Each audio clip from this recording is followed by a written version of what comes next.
السلام عليكم ورحمة الله وبركاته. مرحبا بكم من جديد في درسنا الثاني لهذه السنة. كيف ما كتشوفوا الدرس راه متوفر بالعربية وبالفرنسية. بطبيعة الحال كنقول لكم متوفر بالعربية وبالفرنسية، كتسناو واحد النهار ولا جوج باش يكونوا الدروس بجوج publié sur YouTube. Donc cette leçon est disponible en arabe et en français, mais bien sûr il faut attendre une journée ou bien deux pour avoir les deux versions publiées sur YouTube. Bon, alors notre leçon aujourd'hui, bien sûr avec vous, notre leçon essentielle, c'est la présentation des types de textes. Et nous aurons un petit rappel des genres de textes. Bien, alors nous commençons bien sûr par les genres de textes. Bien, notons qu'en français, le mot genre et le mot type signifient à peu près la même chose. Mais lorsqu'on est en train d'étudier une spécialité, le mot n'a plus un sens vague, un sens littéraire, il devient ce qu'on appelle une terminologie et il a un sens très précis. Donc le genre a un sens précis et le type a un sens précis lorsqu'on parle d'analyse littéraire. Les genres, normalement, c'est le roman, le théâtre, la poésie, la nouvelle, le fait divers, la légende, l'essai, la fable, d'accord, tout ça, ce sont des genres littéraires. Et ces genres, ils sont aussi divisés, classés en sous-genres. Quand on trouve par exemple le roman, d'accord, on a le roman réaliste, on a le roman fantastique, on a le roman merveilleux, le roman d'aventure, le roman policier, le roman de science-fiction, ainsi que pour le théâtre, nous avons le théâtre tragique, le théâtre baroque, le théâtre surréaliste, le théâtre réaliste, d'accord, donc la nouvelle et le reste. Bien, pour déterminer le genre, généralement, on doit trouver le genre et le sous-genre. Et les deux, lorsqu'ils sont présentés, ils sont appelés des genres. Lorsqu'on vous dit par exemple, je sais pas, le genre d'Antigone pour les élèves de la deuxième année, eh bien le genre d'Antigone, c'est une tragédie moderne. Donc tu peux dire c'est une pièce de théâtre tragique. Tu peux ajouter une pièce de théâtre tragique moderne. Tu peux ajouter une pièce de théâtre tragique absurde. D'accord? Donc, alors, tout ça, ce sont des genres. Bien sûr, on a cité le genre et le sous-genre, mais en même temps, d'accord, c'était la question qu'on va vous poser le jour de l'examen, c'est quel est le genre de texte. Donc, je m'excuse, j'ai appuyé sur échappe. Et ça s'est échappé vraiment. Alors maintenant, je passe au type de texte. C'est ce qui nous intéresse. Alors, le genre, normalement, si on veut la définition, c'est un nombre de codes qui nous donne une catégorie d'écrit. D'accord. Bon, pour déterminer le type, d'accord, on les classe selon l'intention du lecteur. Ce que cherche à transmettre le lecteur. Ça se rapproche un peu du sens de la tonalité d'un texte. Bien, alors on a 5 grands types de textes. Il y a des analystes qui proposent plus, mais en gros on a 5 types. D'accord? Et c'est ce qui est communément utilisé, c'est la version qui est communément adoptée par les analystes. Donc, on va voir ces 5 types de textes. Nous avons premièrement le texte narratif, le texte descriptif, le texte informatif, on l'appelle aussi explicatif, le texte injonctif, on l'appelle aussi prescriptif, et le texte argumentatif. Bien sûr, nous allons les voir maintenant en détail. Chaque type aura sa propre page, si vous voulez, d'accord. On va bien sûr déterminer le type, nommer le type, déterminer l'intention, puisqu'on a dit que pour trouver les types, on doit chercher l'intention, la grande intention de l'auteur, et ensuite les indices qui différencient un type d'un autre type. Bien, alors, premier type, bien sûr, c'est le type narratif, et l'intention, elle est claire, c'est raconter, on veut raconter une histoire. Bien, alors, pour le texte narratif, on trouve beaucoup de verbes d'action. D'accord ? Marcher, parler, frapper, d'accord, courir, sauter, ça ce sont des verbes de mouvement, on peut aussi avoir d'autres actions. Bien, qui se succèdent dans un extrait. D'accord. Alors, si on vous donne un petit extrait, on ne vous donne pas toute l'œuvre. D'accord ? Vous essayez de voir la succession de ces actions. Ces actions, on les appelle dans un texte narratif des événements. D'accord ? Alors, ces événements, pour constituer un récit, ils doivent succéder. D'accord ? Et si on a toute une œuvre, cette succession d'événements forme ce qu'on appelle un schéma narratif. Je vous ai déjà présenté le schéma narratif dans une leçon. C'est la leçon qui a été faite juste avant celle-ci. D'accord. Alors, bien sûr, ce schéma narratif ou bien cette succession, elle peut parfois être chronologique, obéir à l'ordre chronologique, d'accord. Mais parfois, on peut avoir ce qu'on appelle des analepses ou bien des prolepses, bien ce qu'on appelle plus communément des flashbacks et des anticipations, des retours en arrière et des avancées en avant, bien des plongées en avant. Et là, on ne suit pas l'ordre chronologique. Pour trouver l'ordre chronologique, on doit le redéterminer, d'accord, parce que l'auteur nous donne des indices qui nous montrent que cet événement est avant celui-là ou bien cet événement est après celui-là. Bien, alors, on a ici présent de narration ou passé simple. Ce qui est le plus utilisé, c'est le dernier, c'est le passé simple. D'accord ? Le passé simple est plus communément utilisé dans les récits. Le passé simple est un temps de registre soutenu, d'accord ? De niveau de langue soutenu. Ce qui fait que le passé composé, c'est un registre plus courant. Le passé simple, c'est plus pour l'écrit, c'est généralement pour l'écrit. Le passé composé, c'est pour deux choses. D'accord ? Pour raconter une histoire en oral, généralement, il n'est pas bien vu de la raconter au passé simple, il faut la raconter au passé composé.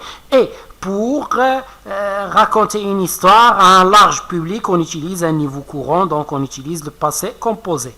Mais les œuvres que vous avez... que vous étudiez sont généralement des œuvres littéraires. Elles ne sont pas destinées au commun des gens, mais utilisées à une élite, ce qui fait que généralement vous avez des œuvres au passé simple.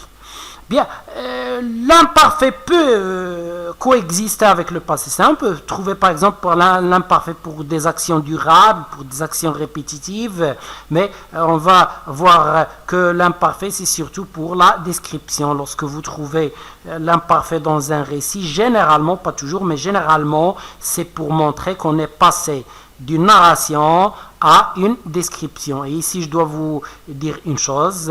Donc, on peut trouver une œuvre qui a une dominance, ou bien une domination de la narration, mais ça ne signifie pas que les autres types n'existent pas. On trouve un passage descriptif, on trouve un passage argumentatif, on trouve un passage...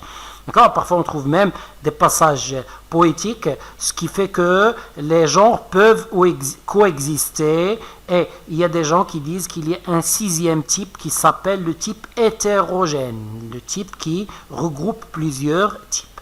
Bien, alors... Maintenant, bien sûr, si vous racontez une histoire au présent, ce sera le présent de la narration. Parfois, c'est le présent historique, le présent qui...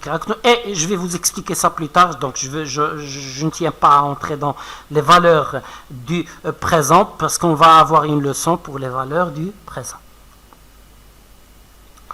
Bien, alors, présence d'indicateurs chronologiques. Cette chronologie des actions, bien sûr, elle est marquée par des indicateurs chronologiques qui nous montrent cela. Nous passons au deuxième type, c'est le type descriptif.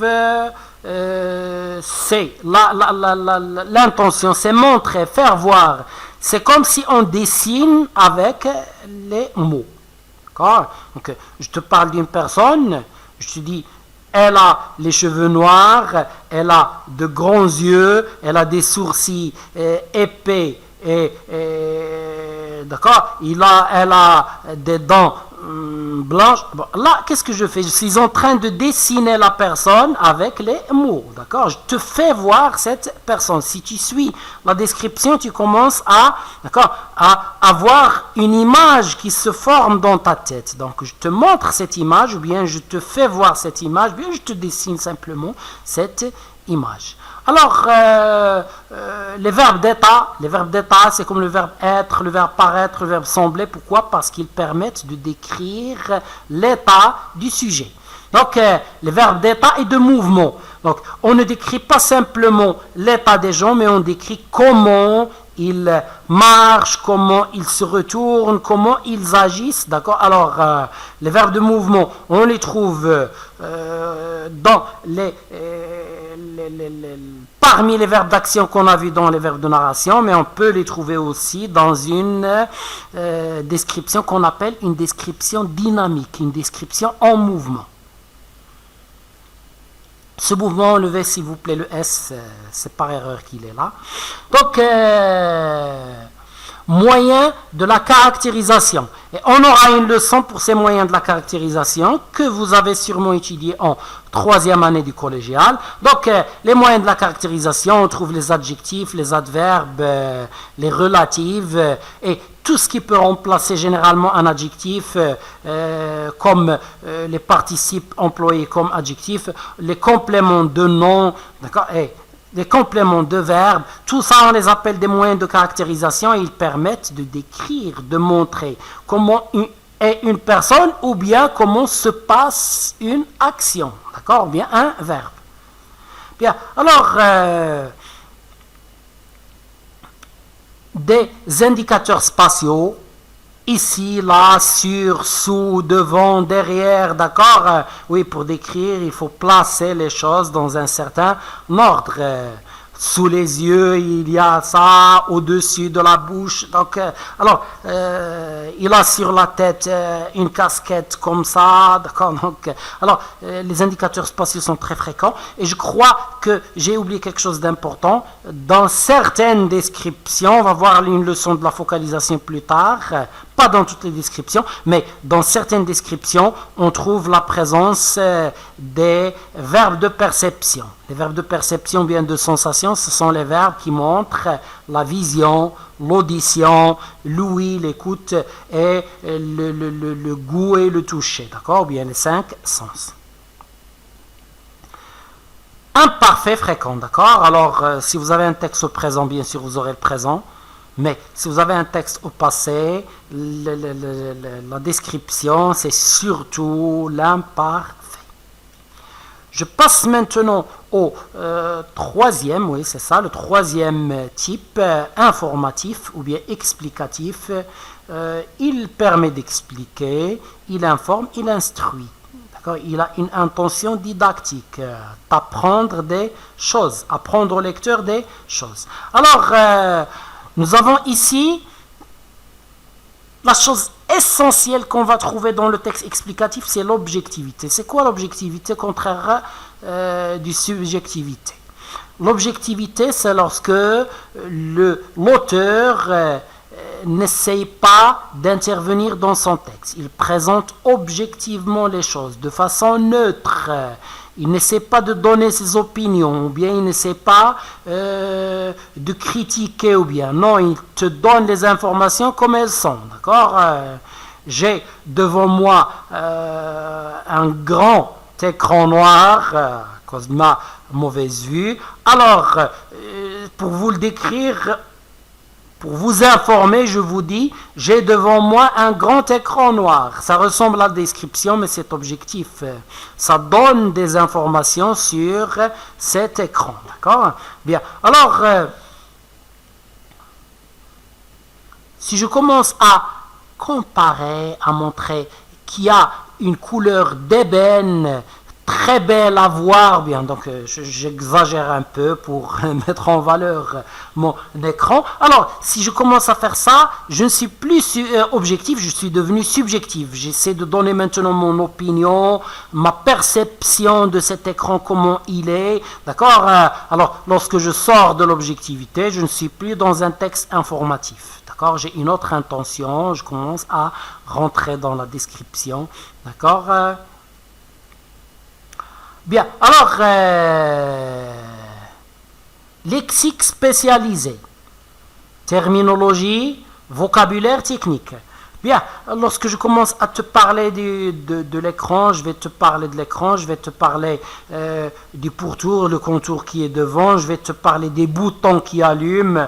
Bon, si je t'informe sur les types de textes, je vais te parler de narratif, d'informatif et du reste. Donc, ce que je suis en train de faire ici, par exemple dans cette leçon, c'est un texte informatif. Le type de ce que je suis en train de faire, c'est informatif. Bon, si vous cherchez la tonalité, c'est la tonalité didactique, vous faire apprendre.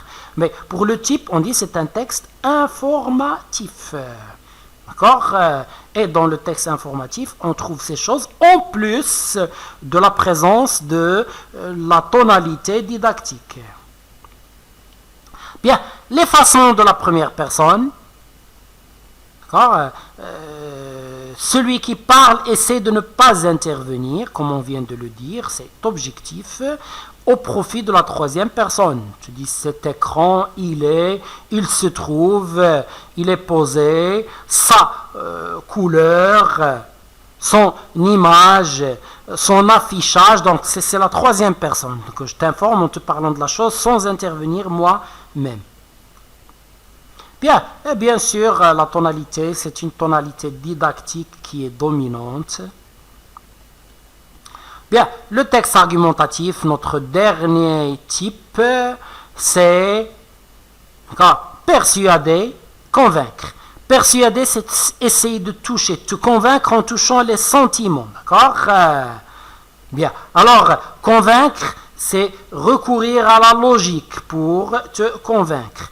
Donc, faire changer d'opinion. J'essaie d'altérer ton opinion, ne pas te laisser penser de la même chose, d'accord? De te faire adopter ma propre position, mes propres opinions. Bien, alors, la chose la plus importante pour nous, bien sûr, en tant que professeur et élève, bon, alors, c'est l'articulation logique du texte. Le texte doit être organisé. C'est pour ça que l'année dernière, on a étudié les plans, d'accord, pour organiser votre texte. Bien, s'il y a des élèves de niveau avancé, donc des élèves de France ou bien des élèves de la faculté marocaine, j'aurai très prochainement, je commencerai une autre playlist que je vais appeler certainement littérature. On va voir les mouvements littéraires, on va voir comment rédiger un commentaire, comment rédiger une dissertation, d'accord? C'est l'objectif essentiel. Peut-être que d'autres choses vont s'imposer au fur et à mesure que je ferai ces leçons, d'accord? Donc, et ce niveau avancé-là, ce ne sera pas expliqué en arabe, puisque c'est un niveau avancé. Donc, les personnes le suivant sont supposées bien parler, bien comprendre français. Ce qui fait, d'accord? Ce sera seulement en français. Souci de la preuve et de l'exemple. Les preuves, bien sûr, c'est ce qu'on présente comme des arguments dans un texte. Alors, vous allez trouver des arguments et des exemples. Moyens de la modalisation. Les moyens de la modalisation sont des moyens qui permettent de faire adopter un énoncé par celui qui est en train de parler. D'accord. J'essaie de ne pas recourir aux définitions classiques, j'essaie d'expliquer les choses avec des mots simples. Si vous voulez, les définitions classiques, elles sont très abondantes sur Internet. Alors, comme j'ai dit, les verbes de pensée, les verbes de jugement, d'accord, ils permettent de montrer que j'adopte cette pensée, ou bien j'adopte ce jugement-là, ou bien moi qui est en train de parler, ou bien qui est en train d'écrire. La tonalité oratoire-rhétorique, c'est lorsqu'on fait un discours. Le mot speech est devenu très fréquent, d'accord, ce mot anglais. Alors, lorsque je fais un speech aux gens, d'accord, je recours à la tonalité oratoire ou bien rhétorique. D'accord, des phrases longues, bien faites, le souci de la perfection de la langue, essayer de trouver de très belles phrases, des phrases qui accrochent, des phrases qui touchent. D'accord, c'est ça la rhétorique. Utiliser fréquemment ce qu'on appelle l'interrogation rhétorique, des questions qui ne sont en réalité pas des questions, mais des affirmations qui ne demandent aucune réponse, mais qui en imposent une. Bon, je crois que sur ce, je vais vous dire au revoir et à la prochaine. Et merci pour votre attention.